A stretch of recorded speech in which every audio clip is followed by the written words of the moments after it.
Let's activate our remembrance of the beauty and sacredness of water and the wisdom that water carries. When I was a little kid, I was halfly growing up on the countryside and halfly in the city, but every summer I was on the countryside.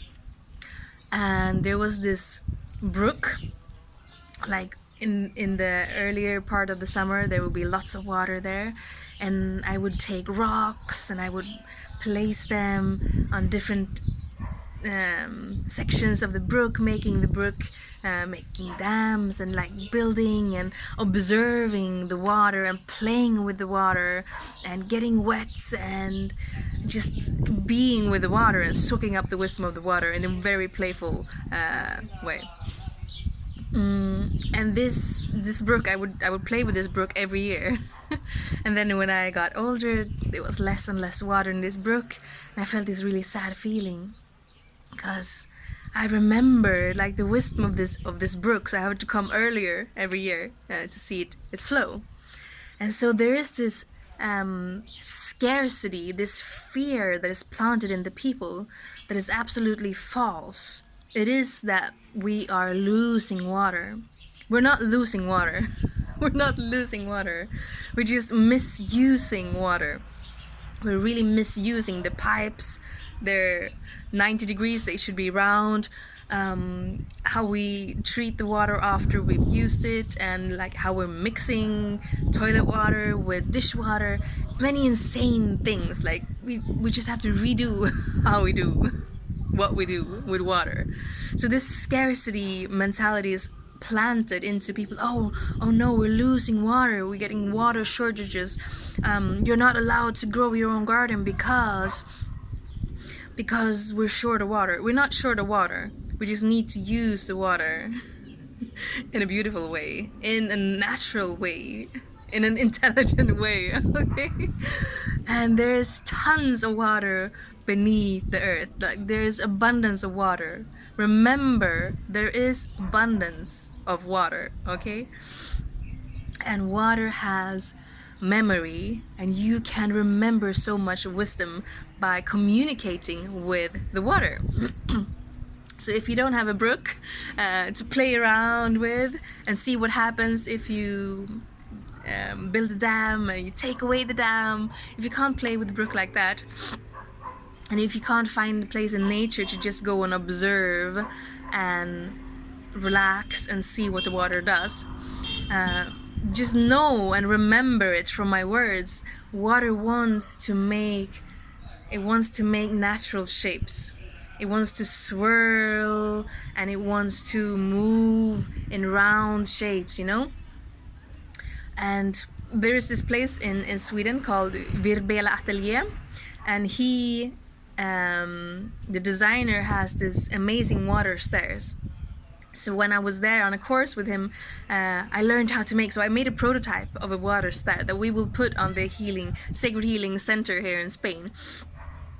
Because what happens when you take the tap water and helps the water to come into its natural flow is that the water becomes alive.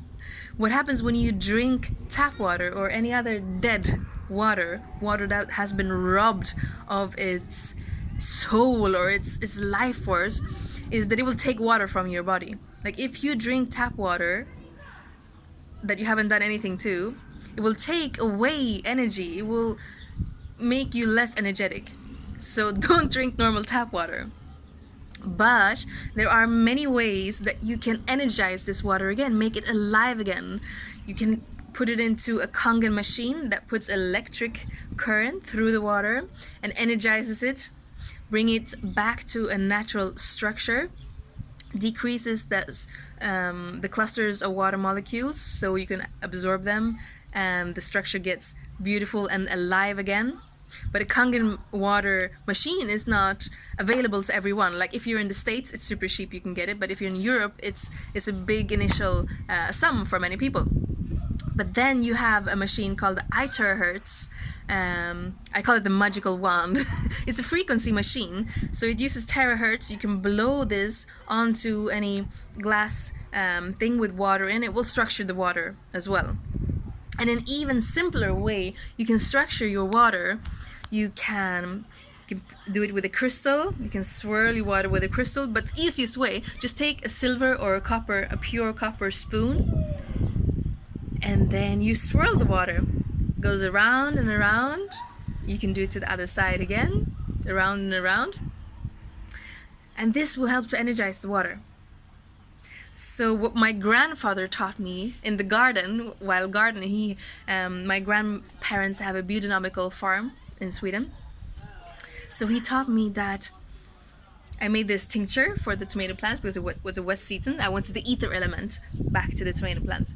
So we made the tincture, and then he said, okay, you're gonna, it was a big bowl, like maybe 20 liters. So swirl the water and then sing and imagine beautiful natural water systems.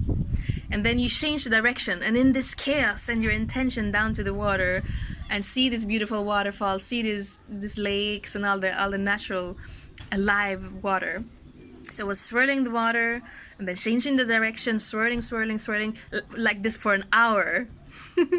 And you can sing, you can play with it, put your intention.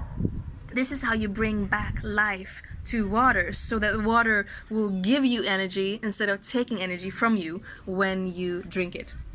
And your plants are gonna thank you so much for the energy that they get, alive water, because all the wisdom that is in water, it's incredibly vast amount of wisdom in water. You can speak directly to the soul of the water, you can ask it questions, or you can simply energize it so that it is alive and drink it and just watch the magic unfurl in your life. So I highly encourage you to drink. What we do is actually we do all of the things. So first we let the water, because in Spain there's a lot of calcium and other buildups in the water. So we let the water go through our Kangen machine, and then we fill it up in a big glass container, and then we put on the I-terahertz blower.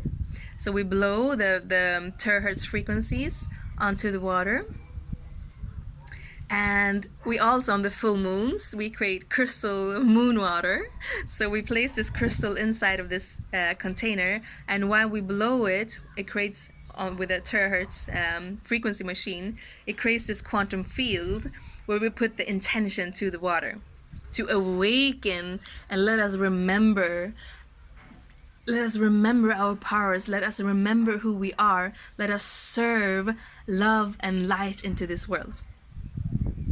So give your water a blessing, stir it around with a spoon, or get your Kangen machine, get your I-terahertz machine. And the cool thing about the terahertz machine is that you can use it for so many other things than just water.